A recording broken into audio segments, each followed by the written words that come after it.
মৌলানা আব্দুল হামিদ খান ভাসানী এই দেশের স্বাধীনতার স্বপ্ন দেখেছিলেন বহু আগে, সেটা আপনারা শুনেছেন।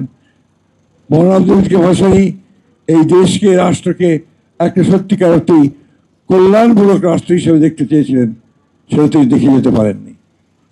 আমাদের নেতা স্বাধীনতার ঘোষক শহীদ প্রেসিডেন্ট জিয়াউর রহমানের মধ্যে তিনি সেই নেতা দেখতে পেয়েছিলেন যে নেতা হয়তোবা এই দেশের ভাগ্যে পরিবর্তন আনতে পারে।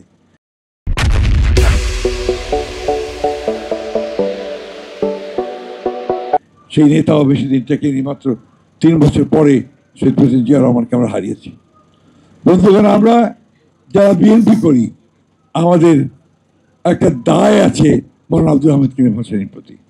সে দায়টা হচ্ছে তিনি আমাদের নেতাকে, শহীদ প্রেসিডেন্ট জিয়াউর রহমানকে তিনি দোয়া করেছিলেন এবং অনুমতি দিয়েছিলেন মশিউর রহমান জাদু মিয়াকে যে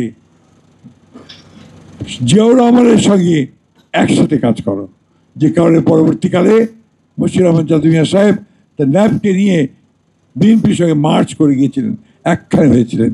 আজকে যে বিএনপিতে দেখবেন যে একটু বয়স্ক যারা আছেন বেশিরভাগই কিন্তু সেই ন্যাপ থেকে আসা মানুষ, অর্থাৎ মার্চ করে গিয়েছিল।